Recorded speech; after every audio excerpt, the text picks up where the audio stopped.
how can someone understand what personality type is in front of them, of a family member or a friend, someone they're meeting for the first time? Is there any strategies or techniques to learning the personality type of someone that you're meeting? Okay. So this is a good question. I'm not familiar with this, and I've not been taught this, but I've been taught another one with 4 personality types. Okay, what are those? So we're going to give them animal names. Okay. So here's the thing. The researchers behind this are Dr. Emily Allison and Lawrence Allison. And they actually do, let me see what I'm allowed to say, because I always try to share stuff and not share too much. But they do a lot of research, and they actually work very closely with the intelligence communities to include where I came from. So I've gotten my training there. Okay. So these are the 4 animal archetypes that they talk about. You can be lion, T-Rex, mouse, or monkey. Now, somebody who is lion is a person who likes to be in control. They want to set the agenda. Somebody who's T-Rex is someone who typically fights. They're very kind of frank, forthright. Sometimes they can come off a little bit blunt. They're fighters, right? Someone who is mouse is someone who will suppress themselves a bit more. They're a little bit more submissive. They can be patient and humble, but they can also become avoidant, right? They can push themselves down to suppress themselves. So they can fit in. Maybe they want to be really liked or something like that. And then the other personality type is monkey. It's like, hey, everybody, I'm here. So good to see you. Come here, this and that. We're all over the place. They're very warm. They're social. They're engaging. Now, those are the animal archetypes. We move through these because you're not one thing and you're different things with different people, by the way. Because you can be a very strong personality maybe at work, but then when you go home, let's say you have an abusive relationship or a not healthy one, you can go from being lion to being mouse. So you want to pay attention to that. Now, there's also, I feel like we're in class now. There's also good lion and good mouse. So there's a good wheel and a bad wheel. You can be both of you can be this, but be the bad version of it. So if I'm T-Rex. I know this. I surrender to it. I intuitively. You fighter, you're blunt. I want to fight. If somebody says something to me, I intuitively want to fight back. But because I know this, I work very hard to keep it in check. Interesting. I'm aware of it. So you're the good T-Rex most of the time, except for with your husband. So if I'm good T-Rex, I'm direct, frank, and forthright. I'll tell you something. But I'm not afraid to tell you something. I'm not afraid to compete. It's called being competing. So let's say you say to me, Louis, Evie, that research I told you about, it's the best. This is what they should be teaching. It's bar none. It works for me. And I said to you, Louis, I hear you, and I think it's really good. But the one I use, I believe in this one, and this is why. So I'm competing with you. That's okay. A lot of people are so afraid of competing. They think it's ugly. It's conflict. It's confrontation. Right. But if I were bad T-Rex, which I'm not saying I've never been, I'm dogmatic. I'm. This is the only way. It has to be this way. I'm sarcastic. I'm punitive, right? Oh, so you think you know everything? Oh, so because you're Lewis Howes, you must know it all. That would be bad T-Rex. So there's good versions and bad versions of this, and I think sometimes we can be, like for example, mouse. I can be mouse, and which you are when you interview people. You actually flip. There's lion and mouse. So when I speak, I'm lion. You sit back. You let me have the floor. You let me speak and explain, right?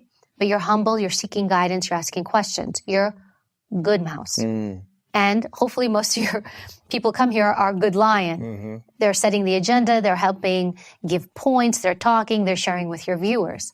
Now, the bad version of that would be I'm a bully.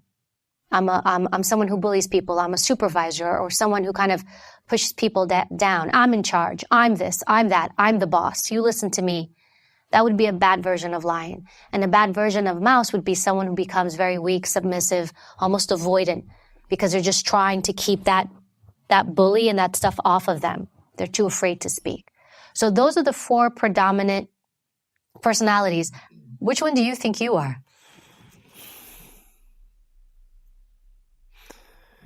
I guess I could be a little bit of all of them in different scenarios as well, but I think the main one would be the lion, I think. But I could also be a monkey. You know, I can be a monkey because I'm very social and warm and engaging and, you know, just try to do a little bit of everything. But I think you're probably a good lion. Good lion. Okay. There you go. Is monkey bad? No, monkey's good. Well, we were monkeys. We were monkeys outside right. when we first met. Hey, how are you? Good. How are you? So that's social. So when you're a good monkey, I'm social, warm, I'm respectful. Bad monkey is, and you probably for sure get this, hey, you know, I really want to come on your show. Hey, you know, here's my book. Or hey, here's this guy. Or hey, can you get me tickets to this? Or hey, I saw you in Success Magazine and I really wanted, can I talk to the editor there? You know, that's bad monkey. Sure. Like people can go into bad monkey. Gotcha. That's a little bit of a trying too hard to sell, like car salesman. Again, sorry to the car salesman. Sure. But that's when the person feels like, okay, please, like, come off of me a little bit. Like it's a little too pleasing. So how can you decipher which personality type you're in front of if you're just meeting them for the first time? They'll show you. Just pay attention to their behavior. I always say this, shut up. The first day when I went to polygraph training, the instructor got up there and they said, you want to be king or queen and reading people? Shut up. Give people space to reveal themselves. Stop talking. They'll show you. First of all, people love to talk about themselves. So let them go. And then you can ask questions. I do this. I actually hate talking about myself. I'll do it on a platform like this because I understand why we're here.